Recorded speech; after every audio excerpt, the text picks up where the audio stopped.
आज अपन पॉलिटिकल में पार्ट 4 शुरू करेंगे।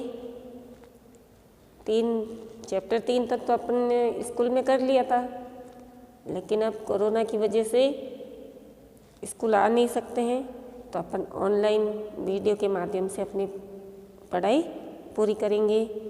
आशा है आप इस वीडियो को जब देखेंगे तो अपनी बुक अपने पास में रखेंगे और चैप्टर को अच्छे से समझेंगे और जो भी कार्य दिया जाता है आप उसे समय पे पूरा करेंगे।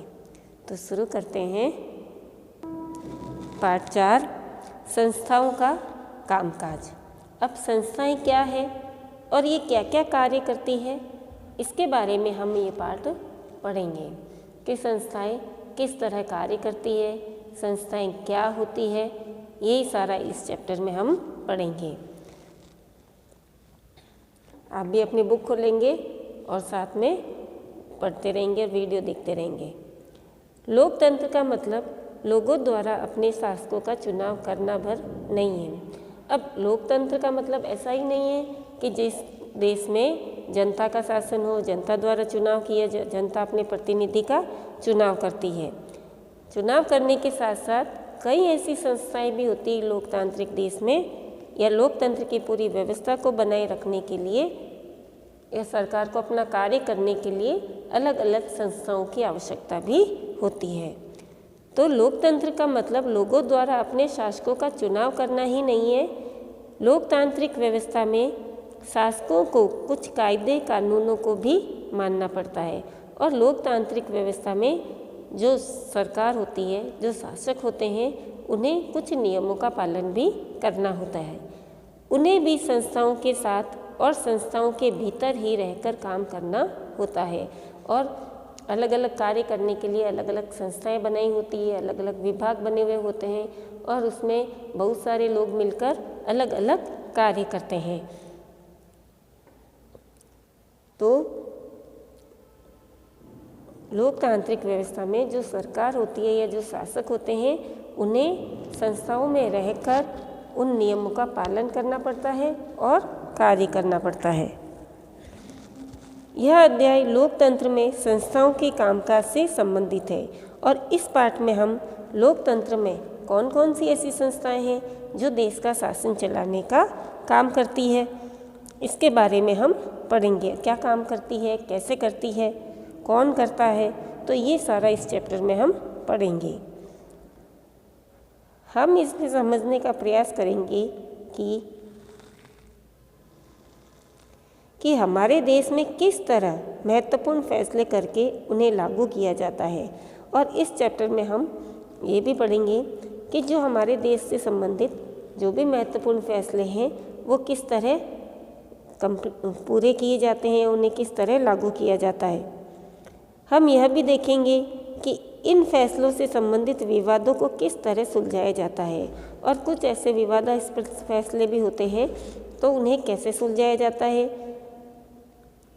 इस अध्याय में हम इन फैसलों में महत्वपूर्ण भूमिका निभाने वाली 3 संस्थाएं विधायिका, कार्यपालिका और न्यायपालिका पर ध्यान केंद्रित करेंगे।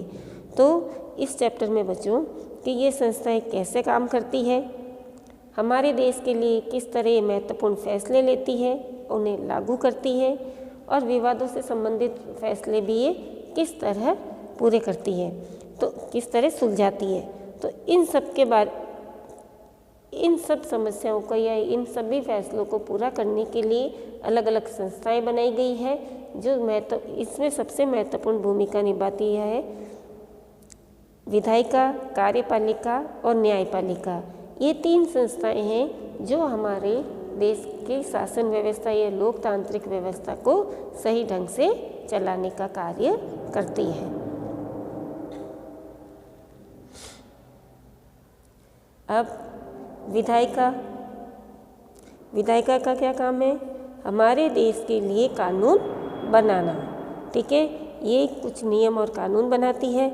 कार्यपालिका उन नियमों और कानूनों को लागू करती है और न्यायपालिका जिसमें जज होते हैं, वकील होते हैं और ये हमारे देश की रक्षा से संबंधित वगैरह फैसले लेती हैं। तो ये तीनों संस्थाएं ही अपने लिए अपने देश के लिए अलग अलग तरह से कार्य करती है।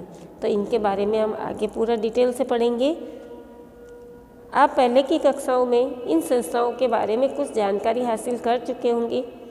हम यहाँ उनका संक्षेप में वर्णन करके कुछ और महत्वपूर्ण सवालों पर ध्यान केंद्रित करेंगे।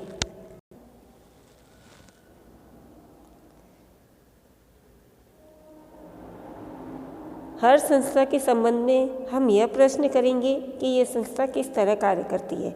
जैसे विधायिका है, कार्यपालिका और न्यायपालिका, तो ये किस तरह काम करती है, एक संस्था दूसरी संस्था से कैसे जुड़ी हुई है, इनके कामों को क्या चीज़ कम और क्या ज़्यादा लोकतांत्रिक बनाती है, मतलब इन संस्थाओं को कौन कौन सी ऐसी चीज़ें हैं जो लोकतांत्रिक बनाती है।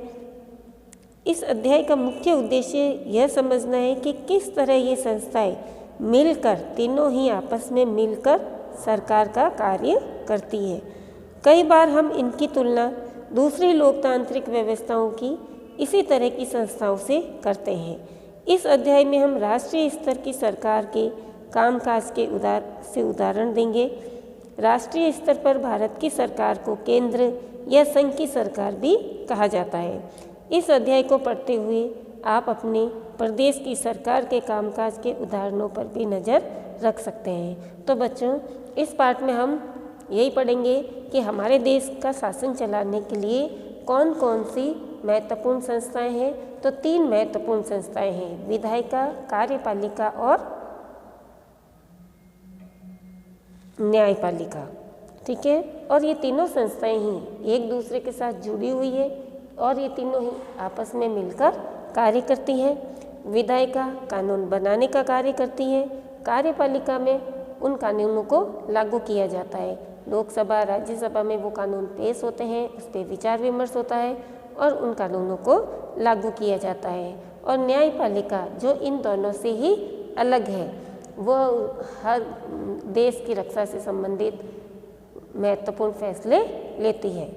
ठीक है, तो ये था अपने चैप्टर का मेन परिचय, जिसके माध्यम से हमें पता चलेगा कि हम आगे इस चैप्टर में क्या पढ़ने वाले हैं। ठीक है, तो ये थी हमारे कार्य करने की अलग अलग संस्थाएं। अब कल हम पढ़ेंगे प्रमुख नीतिगत फैसले कैसे किए जाते हैं, हमारे देश से संबंधित महत्वपूर्ण फैसले कैसे किए जाते हैं। तो ये कल पढ़ेंगे। धन्यवाद।